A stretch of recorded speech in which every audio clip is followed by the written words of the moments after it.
Благодаря ви, господин председател. Тъй като на първата част от питането получихме отговор, който коментирах преди малко,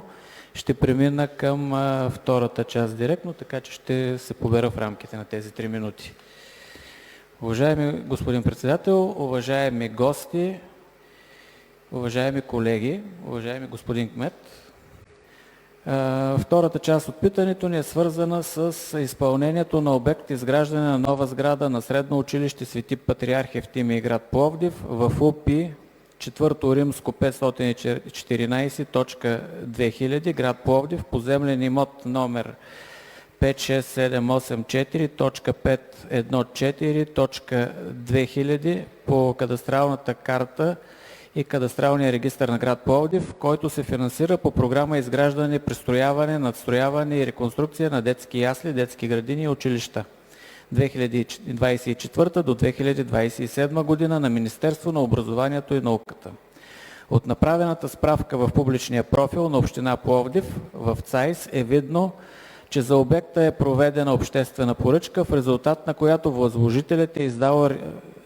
издал решение за избор на изпълнител на 27 март 2026 година. Решението е влязло в сила, но все още не е сключен договор с избраният изпълнител. Това представлява значително забавяне спрямо законоустановения едномесечен срок по член 112 алинея 6 от Закона за обществените поръчки. Предвид установения по програмата краен срок за реализация на проекта 31 декември 2027 година и отчитайки комплексността и сложността на строежа, съществува реален и непосредствен риск не само общината да загуби осигуреното безвъзмездно финансиране в размер на 3 милиона и 800 хиляди евро, но и Средно училище Свети Патриарх Евтимий да остане единственото училище в общината, което до 2027 година няма да премине на едносменен режим на обучение. Подобен развой би бил в пряко противоречие с ангажимента, който общината има съгласно параграф 6 от преходните и заключителните разпоредби на наредба номер 10 от 1 септември 2016 година за организация и дейности в училищното образование. В тази връзка отправям към вас следните питания.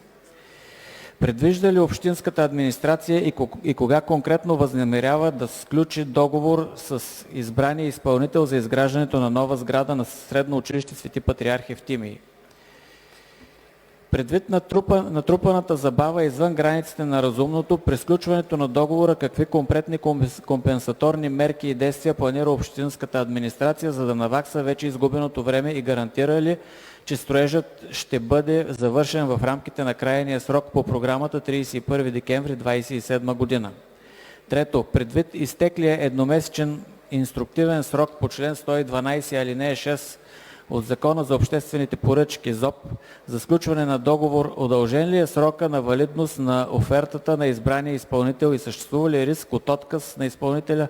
да сключи договор поради настъпила забава, което би наложило прекратяване на процедурата на основание член 110 алинея 1 точка 6 от ЗОП? Четвърто, уведомено ли е официално Министерство на образованието и науката за причините за забавяне при сключването на договора и получило ли е писмено потвърждение, че финансирането в размер на 3 милиона и 800 хиляди евро ще бъде запазено, въпреки значителното скъсяване на техническото време за реализация на обекта до крайния срок 31 декември 2027? Пето, в случай на загуба на средства по националната програма на МОН, какви алтернативни източници на финансиране от общинския бюджет предвижда администрацията за завършване на строежа, за да не остане Средно училище Свети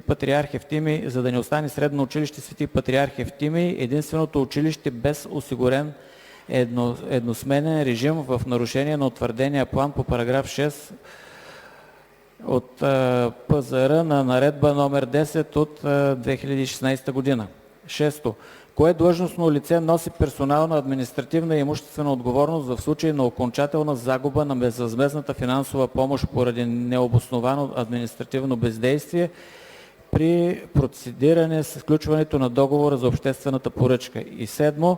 разполага ли администрацията с актуализиран и реалистичен линеен график, който да гарантира, че въпреки натрупаното закъснение от над 2 месеца, обектът ще бъде въведен в експлоатация до крайния срок на програмата 31.12.2027 година. На основание член 33, алинея 1, точка 4 от ЗМСМА, във връзка с член 81, алинея 2 от ПОДПОС, моля да ни бъде представен писмено отговор в законно установения срок. Благодаря ви. Благодаря ви, господин Петров.